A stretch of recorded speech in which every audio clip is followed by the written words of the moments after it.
Welcome to our presentation. So again, our presentation is called Zero Patients, Addressing Administrative Worries and Artistic Barriers at the Intersections of HIV/AIDS, Youth Work, and Experimental Arts.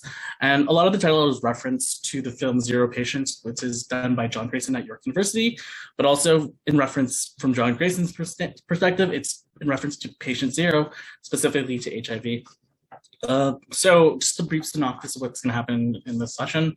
We're going to do our introduction to bios, talk about the project, the process, what we learned, the impacts of the project, and hear more perspectives from the team, and then we go into the discussions and questions.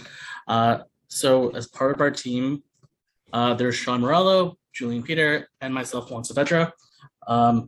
Sean, do you want to talk about your work and introduce yourself? Hi, I'm Sean. I'm a recent graduate from Sheridan College and U of T's Art and Art History program. I currently work as a program instructor and a master instructor with the City of Burlington, where I develop and produce art and craft-based social works and programs. Currently, my work spans through traditional and digital media, as I have shown here, with digital self-portraits, traditional practices of printmaking and lithography and linoleum printing. And a lot of my work has recently been exploring traditional practices of craft making, such as beadwork, jewelry making, soap making, bookbinding, textile dyeing, and other practices of the such.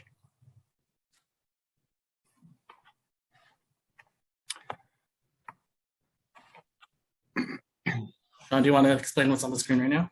Yeah, absolutely. So some of my samples here are traditional practices of jewelry and beadworking.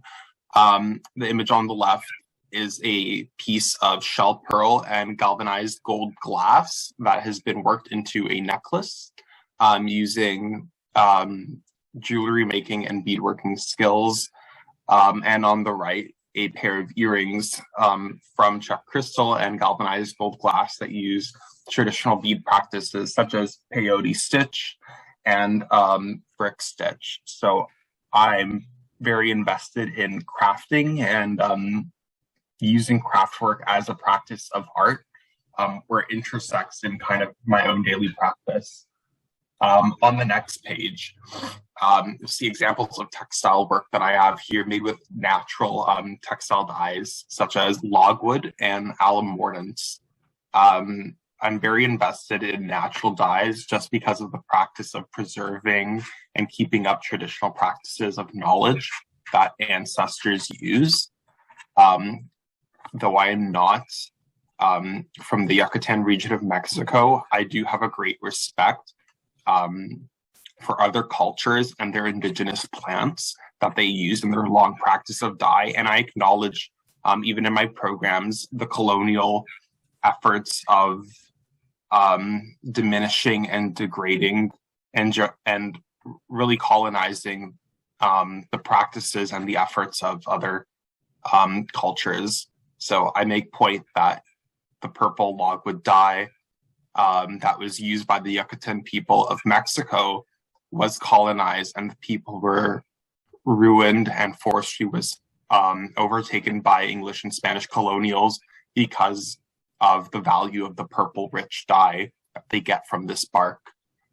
So I make an effort to share this history and the importance of, where we are in the world in regards to the materials that are used in my own work and in my programs, because I think that this knowledge is important, that we realize where we've come from and where we have headed off in regards to these practices. Next, we have some Julian's work. Just gonna play this.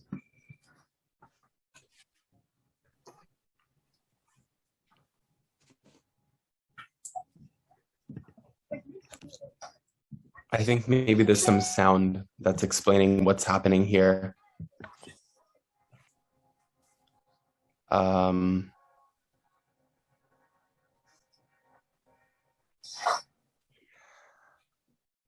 Julian, do you want to briefly share what Jala is about? If the volume was a bit louder, if it was working, I guess it would have given a type of synopsis of what's happening here. So this is a short film that I had worked on with the Canadian Film Center. I guess I should give a bio about myself. Hi, everyone. My name is Julian Peter, and I primarily work as a makeup artist, and I also do hairstyling as well. And I work in film and TV, as well as fashion photography and commercial work. I guess I'll explain Jala. Jala is a film about a young girl who wants to join tryouts for a synchronized swimming team. As she's joining this team with her peers, they ridicule her for the way her body is, specifically her hairiness and the hair that she has on her legs.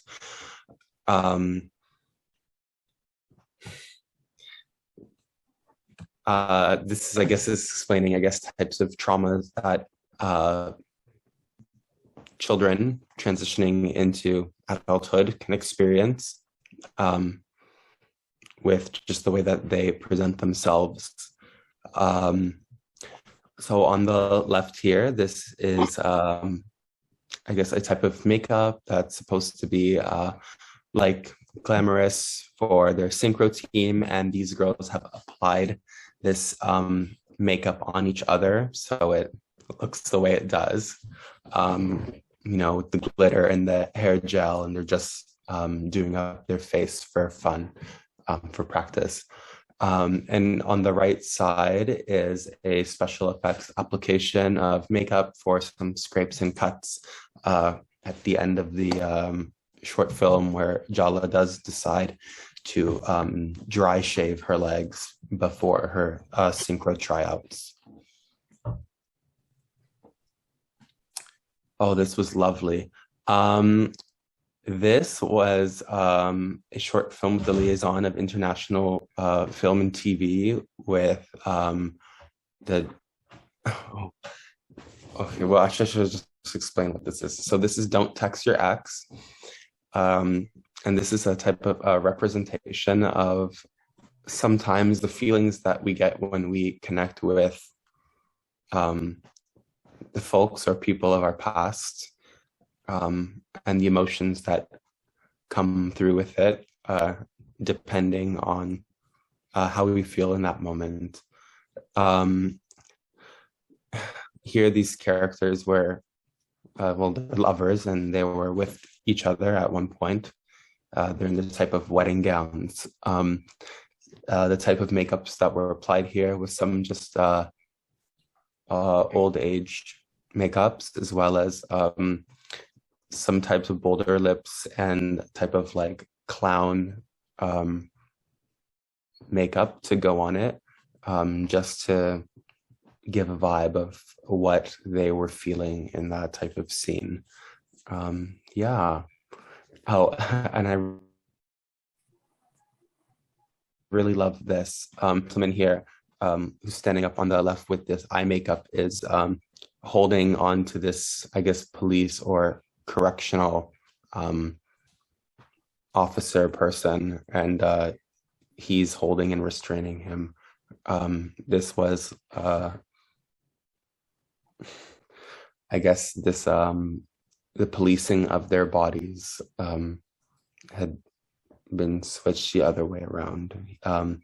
He's just detaining him for his thoughts on their bodies and what they were doing in the present as they're sitting in the park together. They were both actors. Okay, I'll look at the next slide. Oh, and this is just some fashion photography work. Yeah, I did just some nice like 70s, 80s makeup here on the left with some blown out pink shadow and some strong blush connecting the face and really accentuating like the heart shape that she has. And on the right, it's just like a shoot that I did with Ryerson, just helping some students out in photography, of course. That was lots of fun. I love having opportunities with like students and, you know, serving and offering up, you know, my expertise and trying to help with what I can when I can. It was a nice, fun shoot. Oh, this was very fun. This was with a friend of mine who goes by Terry now. But I had done this with Terry Zhang as well as Angana. And this was discussing, I guess, implications of appropriation of whites, or even white, to say white, the lack of color, oh my goodness, like European peoples or peoples who, you know, non-ethno class, you know, I'll just say white, anyways, appropriating Asian cultures. Yeah, this was just based off of like a makeup sample that looked a certain way, and they had just wanted to showcase that, and this was just a part of a digital magazine. Yeah, it was fun. Yeah, so now for my work. I am a graphic designer, industrial designer, and researcher. What you're seeing on the screen are my personal branding cards, and some graphics from a sex toys workshop, and then also a coming out story series and some graphics from an e-commerce launch. Additional work, I do stuff with youth recs, primarily taking their research and fact sheets and making it look awesome. The last things, these are two samples of things I've worked on: the poverty and mental health in youth, and understanding barriers in academic settings, and also asking about gender, which was the collaboration between Youth Rex and Youthline, because asking about gender and data collection is a big issue. If you're interested in more, tomorrow at 2 o'clock, there is another session about this. But to move forward and go back into the theme of this presentation, we want to talk about the project called Sleep Codes and Coordinates. And initially, how this project began was we saw an opportunity through Buddies in Bad Time Theater for their Pride in Place festival, and it was addressing the fact that there was no pride, or that there would be no tangible space for it. And as part of the brief, it was about animating a public space, and in this case, it was about animating the courtyard in the annex where I live. So what you see on the screen right now is the preliminary illustrations of costuming, which are taking a mixed media approach, but also paintings of the hands. Essentially, when we conceptualized this, we were trying to really articulate the struggles and the frustrations with the pandemic and being confined to a space, but also in our conversations with Marin, who was the performer, the big issue was around labor and what we perceive as labor. And sometimes, like, one thing people often don't talk about when addressing HIV is that the labor for medication adherence, as much as people think it's easy taking one medication a day and you're good, there are compounding factors in your life that other people don't see. And I think that's kind of the addressing the title Sleep Codes, was understanding, well, how do we replenish our lives and what barriers are there to gaining access to sleep, but also understanding your social location, and that's the title of Coordinates. As part of this, Marin, who was our collaborator, she's also a multidisciplinary artist doing viola, dance, music, and visual arts. I think this in itself is just a demonstration of how our exercises of preliminary conceptualizing concepts from the illustration and the materials of the costume naturally evolved and became the actual promotion material. I think sometimes, so often, people assume like your campaigns and your communications need to be these very grand productions, but in the end, it's looking about the source materials and understanding how does that process start from the beginning and how do you carry it forward. So in this case, you see the natural evolution. So from the left, the simple illustration I started with, and then realizing we brought it into Photoshop and started manipulating it and playing with it, and then it naturally led to the poster for the show. And here's an example of just like us playing with costuming and makeup and how we actually conceptualized Marin's outfit, and it started with kinesiology, it's just tape, and just placing it around, having fun with it. And then here is a photo of Sean and I trying to install the actual giant hands. And essentially, these hands were created just to really articulate that frustration of like trying to escape, or like the illusion of escapism, but in the end, you were confined to your room during this pandemic. And here are just more photos of how the performance went. And it was about a 12-minute performance starting from the center of the bed and slowly escalating to this climax of like throwing paper to the but yeah, it was like a hybrid dance cabaret performance with live and recorded music. And there we have our team, but also realizing that it's the fact that when denied access to theater or a space, we were able to find a place within my back courtyard, which people assume not to be a stage, but understanding these public spaces or these semi-private spaces can be converted into opportunity to create community. And I think one of the biggest discussions that Martin and I had when we were discussing this was that as queer people, we are not entitled to the same privacy as our heterosexual counterparts. And I'm tired of crying about that bullshit. And it's just about what can we do? And it's more of who is around us and whose talents can we bring forward with us. And then, yeah, that's us on the right, just showing our hands and having fun. But I guess we can talk about the lessons of the project. I think summarizing it, I wanted to talk about the idea of a project lifecycle. People need to understand, like, you need to initiate, plan, execute, monitor, and control, and then understanding how you close a project. And as part of the closing of that project means having 360 reviews and a post-mortem and being able to talk to your peers and say, this is what you did well on, this is what I wish you could improve on. And hopefully from those recommendations, we can work and be prepared for our next project. I want to also address this issue around code switching, around wearing multiple hats, but as like more of, as a person of color, there is a level of code switching that, say, our counterpart or our white colleagues that may never have to do. And it's more of the fact that, like, even like correcting your tone or having your hospitality voice. I understand that I work on a communications and development team outside of this project.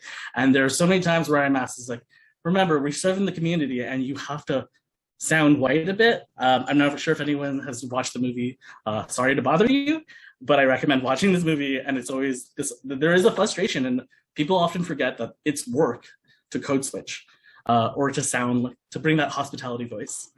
Sean, do you want to share more about your lessons from the project cycle? Absolutely. Huge lesson was being able, again, to kind of wear multiple hats and kind of just go with the flow of things as they come. Not everything will always go according to plan as we want it, and things will come up. And it's a matter of being able to switch on the fly and to be able to take over roles or be able to work with what's being thrown at you. In terms of code switching, something I realized that I had to do was kind of was masking up. As a neurodivergent person, I often have to mask in my regular life and really hide and reveal and conceal different parts of myself that are acceptable within different positions. And I guess every time I put on a project where I expect it to have public view, it's very different from my personal work. My personal work, which is found on my website, is often revealing those neurodivergent parts of me that people may only understand glimpses of, or they might try to understand from a very different point of view, but it's not the public presentation of who myself is.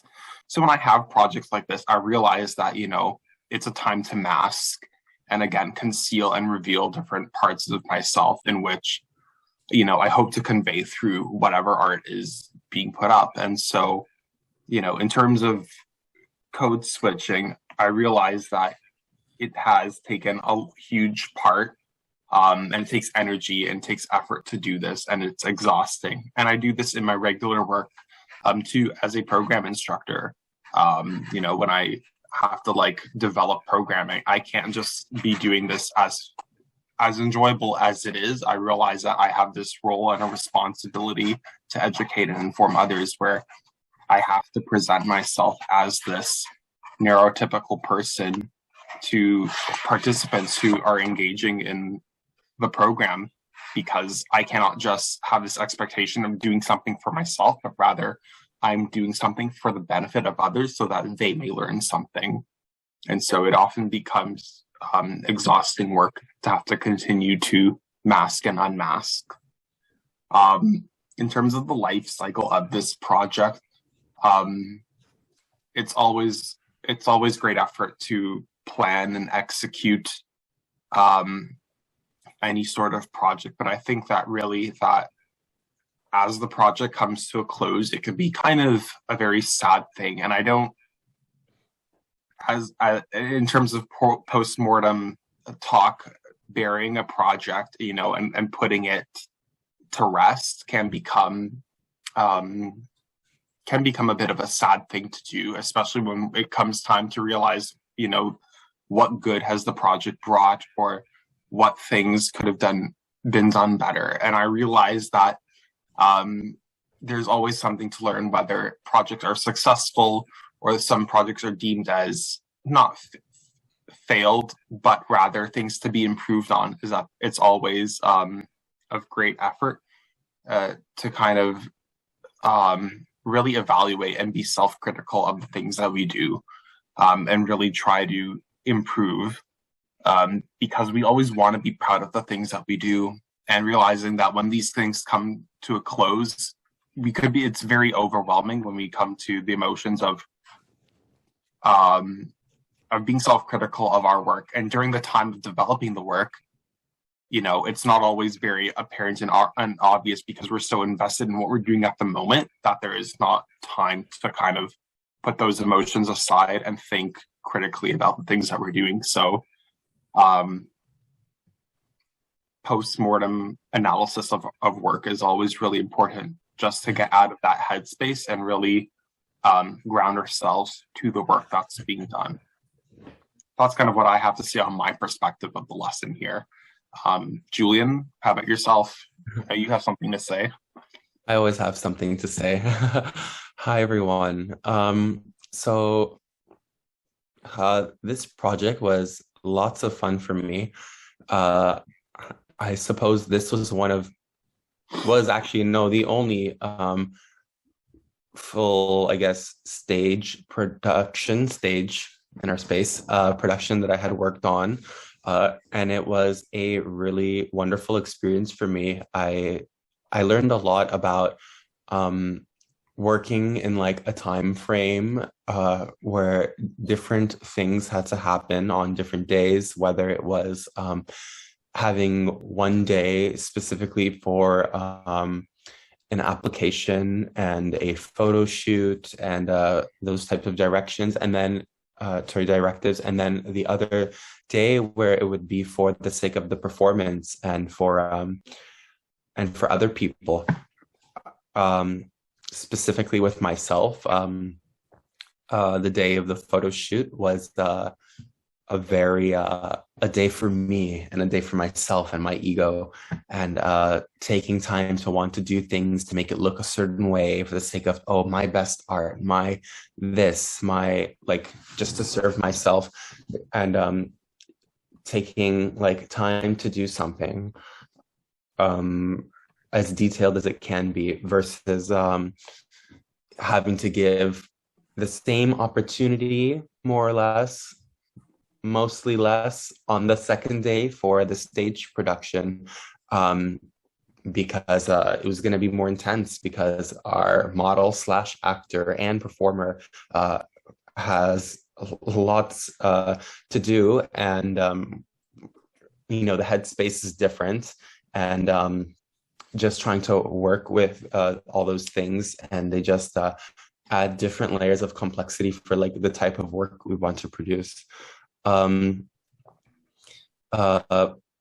Moments leading up to this project and while doing it, I had really enjoyed aspects of like fabrication and workshopping, and figuring out all the processes and the steps with Sean as well as Juan and Marin, and trying to see what we could do to really have the best opportunity for the show, and what other people would be able to see, and what the experience would be like for them, working with the materials that we had, the funding that we had, being able to pay ourselves appropriately for the type of work that we did, it's usually that, like, as an artist, we have to learn different disciplines. We're not just doing one thing.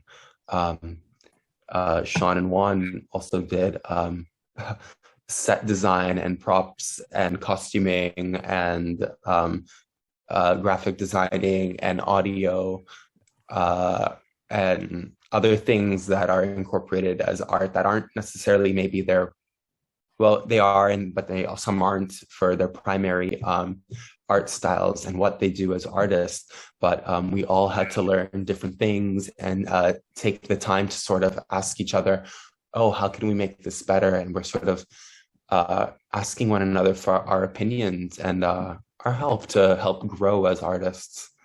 That's something that I really appreciated when I was working with this team. I think we can move into like the impacts of the project. Sure. And let's talk more about our relation to our careers and how it adds to our portfolios and the next projects that we're working on. As for me, I think it's more of the fact that when I was younger, I think the biggest frustration was dealing is about waiting for people to give you permission to do a project, but also having a level of self-determination to make sure you feel like you are in control. And also, I think when you are younger, like sometimes I felt like you just don't have the resources to create a portfolio. I think sometimes like people don't realize, like in order to make a website, you actually have to buy hosting services, or maybe you should do an analysis of what type of services are there before you can actually make a decision. But at the same time, not everyone has those financial resources to make those decisions. Sean, in terms of yourself, what did you learn from this, and how does it impact your career? It's given me the drive to kind of propose my own projects in my personal work. As workshops or forms of classes and programming that I would just offer to other people. Again, it's about planning and executing and being able to set up programs or workshops that can be delivered to people so that they can get something, either tacit or explicit knowledge out of. I find that this project was a great asset to my portfolio and even something that I advertised freely where I work with the city because it's something that I'm proud of, and it's developed, it's given me a development of a lot of skills that I use every day, and whether it's in the office or in the art space of working my programs. It's always pulling these ideas and going back to the collaboration that happens between a team of people and bringing that back to where I work, whether I'm working with my colleagues or I'm working with participants that attend my programs or my workshops, and being able to formulate and synthesize some end finished project that they can too be proud of and add to, maybe not per se their own portfolios and artists, but they definitely add to their collection of things that they could be proud of, and work that they're able to accomplish and give them a sense of pride. In terms of next projects, like Juan said, rather than waiting for people to give me permission, I will do things now just out of the sake of my own well-being, and realize that I have the liberty and the freedom to create what I want, when I want. And I do this by integrating them into programming that I think will really bring out a sense of wonder and initiative in other people. You know, when other people have a spark of creativity, they'll find themselves wanting to try something new and being welcome to take risks that they would be afraid of, and realizing that, you know, just by trying, you have succeeded, because failure is really there when people are afraid to do something at risk of it going wrong. So just by going ahead and taking that initiative, I feel that that's where the best incentive comes from in terms of my upcoming projects or ideas, is just going ahead and just doing it and trying it. Julian, how about yourself? Where do you see yourself?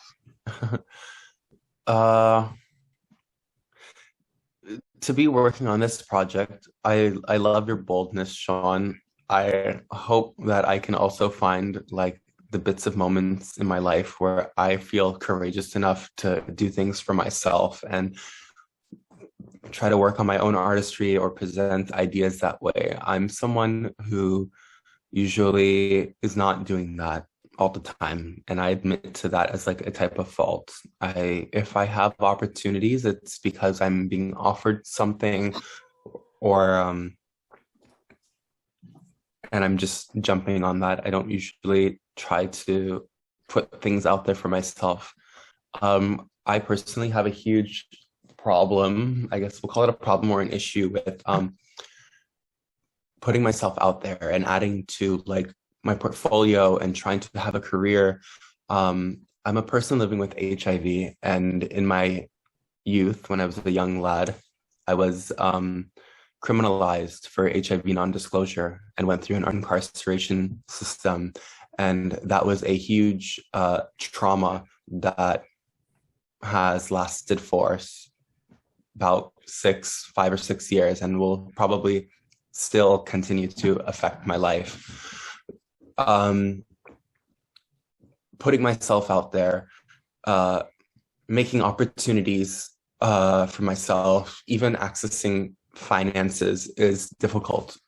It's difficult for me to find work with corporations or doing retail work. Even people, don't like to hire certain folks. And I feel like for myself and in my career and with artistry, I know that I have to maybe sometimes work over those things and just say, Julian, you know what? You have to do it for yourself. You have to work for yourself. Try to commit to your artistry. But even when trying to do that, there are so many barriers to making your art and letting people know who you are and what your experiences have to say about yourself, the stories that you're trying to tell to other people. Right now, I've been sort of getting back into some sorts of passions of performance art, and I'm working with some mentors and elders in the community, other folks who are living with HIV. I had an event at Buddy's, which was a nice, fun community dance party, non-HIV related. But tomorrow I'm going to be having a wonderful community fundraising event for the POS-TO Awards at Buddy's, and it's called Mingle. Folks are in Toronto and they want to come out to that shameless self-promotion. It will be a wonderful time, and it's community and love and togetherness, which is what I'm absolutely here for. I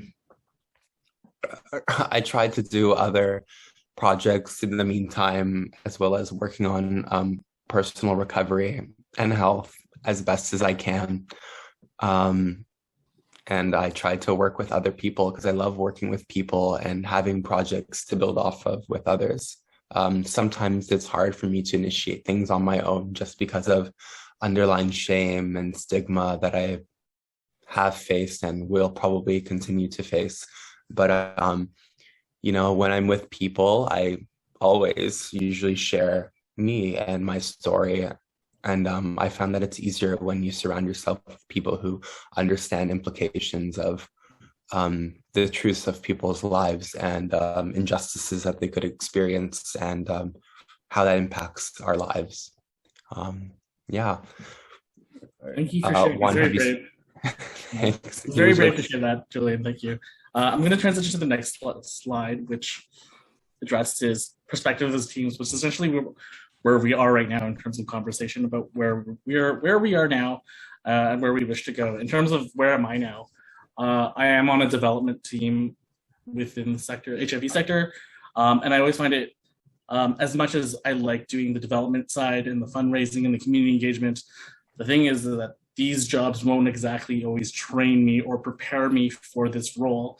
And there is an intense anxiety about that in terms of like, what skills do I have? Or just that feeling of being constantly ill-equipped, whereas then you see your peers who are predominantly white in development having access to larger budgets, and yet you're expected to be able to perform on the same level with significantly less resources. And I think the biggest challenge around this is not to feel shamed because you have less resources. It's just learning how do you get creative with those resources and simply just like walk the walk and like talk the talk and just like amplify your messaging just as loud with significantly less resources. And I think a way of what I'm learning about this project is like, how do you still find your peers and how do you still stay connected? Because I think a lot of the time, some work, especially if you're in a corporate environment, can be isolating. And what I appreciate about this project is that this is a project that I got to connect with Sean and Julian, and we got to explore different talents and skill sets. Sean, can you expand more about where you wish to go and where are you now? Absolutely. I find that as much as I enjoy and appreciate a lot of aspects of where I am, being able to do what I love and offer programs to other people, it is largely as a corporate space working with the city, it is very it's very whitewashed. I work with a set and a class of people that, you know, lived during a time in which they had a lot of financial, most people had not the same financial struggles that people are facing now. I work with older folks in their 60s, 70s, and 80s. And I find that who I am as myself is often concealed a large part to appease the people I work with, because the parts that I would like to reveal for myself are often shunned, or they may not be accepted to their fullest extent. With that in mind, I'm trying to push forward and work within larger communities that are more diverse and have a larger acceptance of who I am as a person and accept the pieces that make me. Ideally, I would love to work to work as a programmer in a gallery space, places that actively open and encourage diversity within artists or coordinators and the people that they hire, and that is reflected in the culture of their space, whether this be corporate or whether it be just between people in a community that I often share with. This is yet to be seen. I am open to anything and everything that could come my way, as long as I'm doing it for the benefit of empowering myself and empowering the work that I do. Julian, if you want to share about your own experience of where you are and where you're wanting to go, please do. Or even feel free to talk about the other potential discussion questions about how being a POC informs your creative practice or how it advantages or disadvantages you. But also even monetizing your creative services. Like what are the barriers? Oh, sure. Yeah, these were great discussion questions. We all have different experiences. Our presentation of how we are, even being like as a POC, you know, it's so strange. I've been denied my culture of what I might be. Sometimes I'll now identify as Mediterranean, who knows? Colonization of you know, different parts of the world had affected who people are and how they identify, and then nations being built and sectioning those things. Even like I've been denied like, oh, whiteness or even coloredness, as saying, oh, you're not this enough, oh, you're not like that, and having those experiences like invalidated. I've always struggled with my perceived identity, with the erasure of culture as like a young person, being brought into like spaces like in like a Coptic Orthodox church, not speaking Arabic, feeling very othered, like, why am I in this space? It's strange to me. Also being with my white family counterparts, they're Northern Italians, and not being able to fluently speak Italian, or even just my visual, just being in the space and everyone's pasty white, and here I am, NC42 on my nicest days in the summer. That's a MAC shade.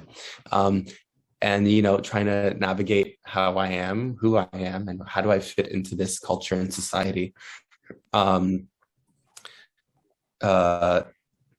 Being in this space with my creative practice, I've always had those conflicting feelings about where my ideas of creativity come from. And if it's not validated, like those ideas, it's like, where do I share them and where am I able to go with them? And I found that just by sharing these experiences with people who have similar experiences is incredibly validating.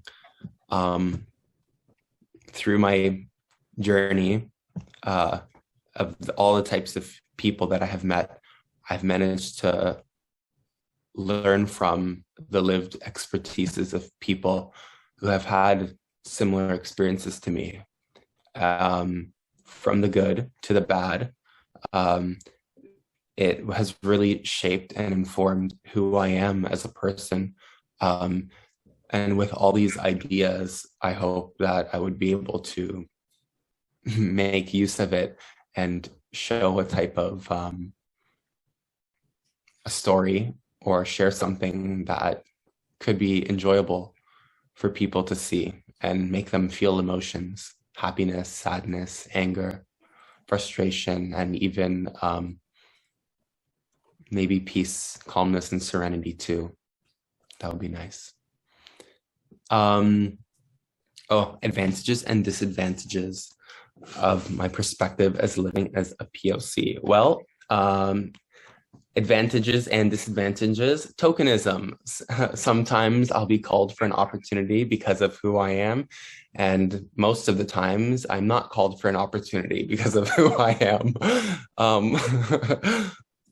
I struggle with, do I take these? Do I be that token? Yes, sure. If he'll put me like in a better place and put me on a type of pedestal to share something. Is this like an opportunity in that sense? Like, yes. It's like, am I willing to share an experience? Yes, absolutely. I think it's so important.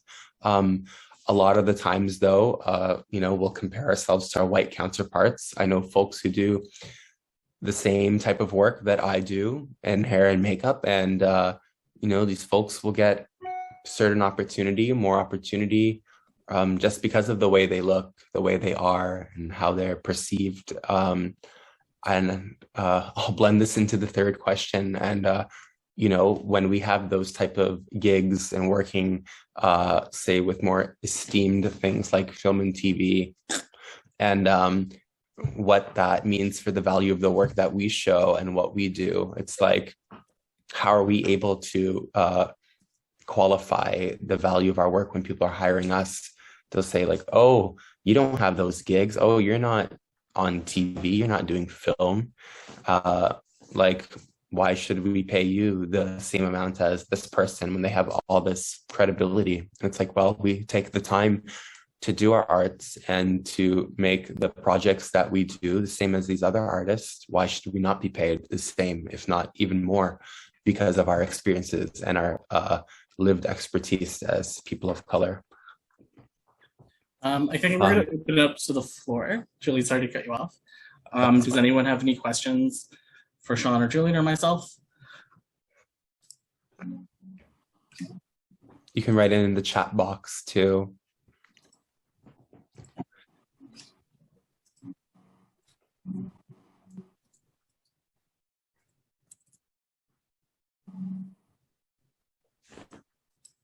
People may be a bit shy, let's give someone else a minute for questions. But yeah, such a great project you did, and I really enjoyed your presentation. Thank you. I guess that in terms of like broader sense of understanding financial barriers or even monetization of work, say when working with younger people, I think one thing I learned with, say, engaging people with specifically on ODSP was understanding how to negotiate your payments. I think there have been historically punitive measures, maybe not intentionally, that that might be compromising to someone's capacity to collect payment. And one way of negotiating that was to say, if a person on ODSP cannot earn more than $400 per month before having their income claw back, learning to negotiate with the people you're working with to pay you out in installments, and therefore you are not penalized through your payments, but also understanding how to maximize the benefits. I feel like often there's a lot of discussion around what counts as an artist fee, and then also understanding what counts as an expense, and people don't understand those distinctions. And because of that, there's a lot of confusion, and people are afraid to ask questions around how do you be an artist and also live on disability, but also what happens when you start becoming very successful and then you need to transition off. I think most artists who are on some form of like benefit or social support systems need to be prepared to understand that they need an exit strategy, whether they wish to remain on those support services.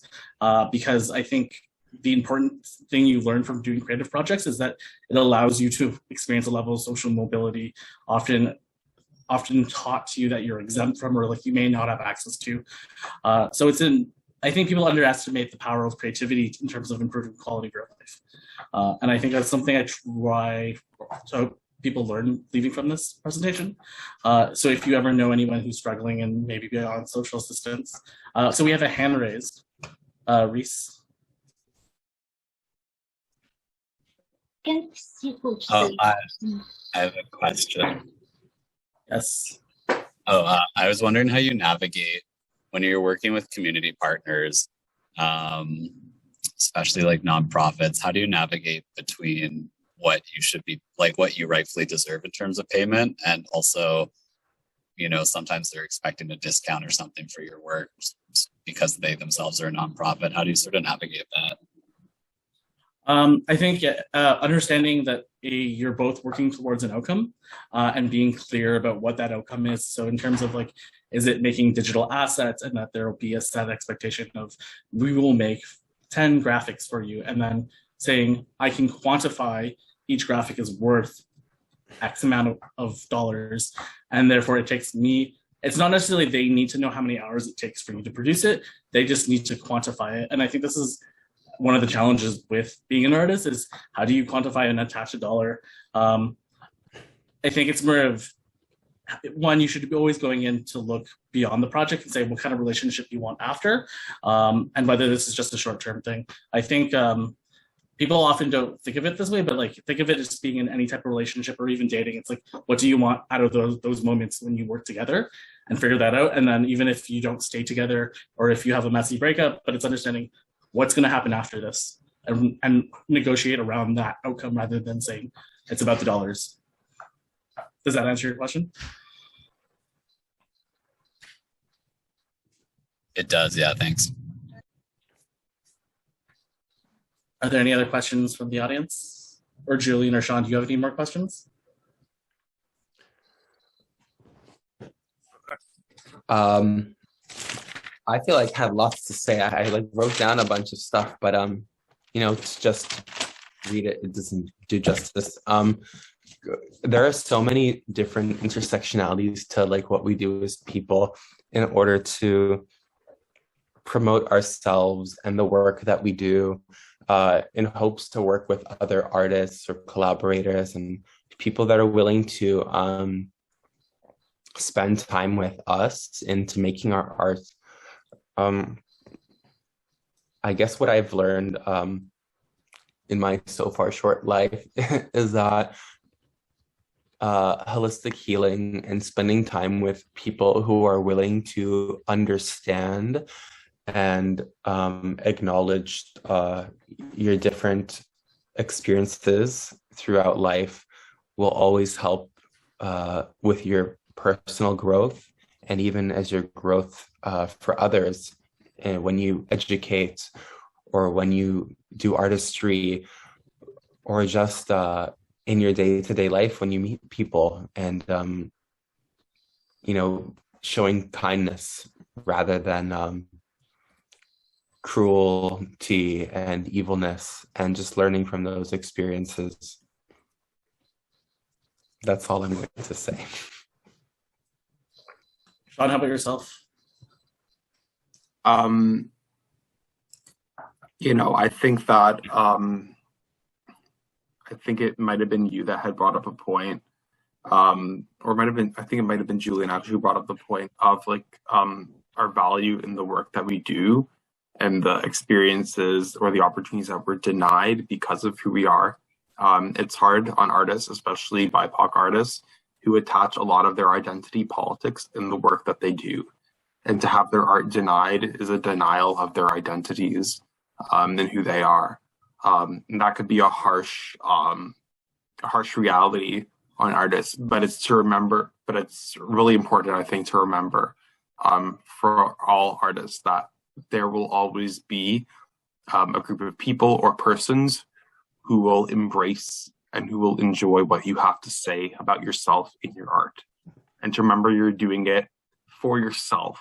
And if those people happen to like it, that is a bonus, not a goal to aspire to, that you're creating art for other people's enjoyment, but rather for yourself. Yeah, that's all I have to say. Great, thank you. You're so wonderful. Well, thank you for attending our presentation. If you want to hear us or reach out to us, you can reach us at our Instagram handles. There's Sean Morello and Julian Peter Artistry, and then Juan. And so thank you for having us. Is there any more questions from the audience or anything? I think I can stop sharing my screen. So thank you so much. Thank you, Juan, Julian, and Sean. It was a great presentation, and I have a background in visual arts, so I really enjoyed seeing your project, and it's really amazing what we can achieve with, you know, with creativity, with company, with collaboration. So really good job on it, and thank you so much for this presentation.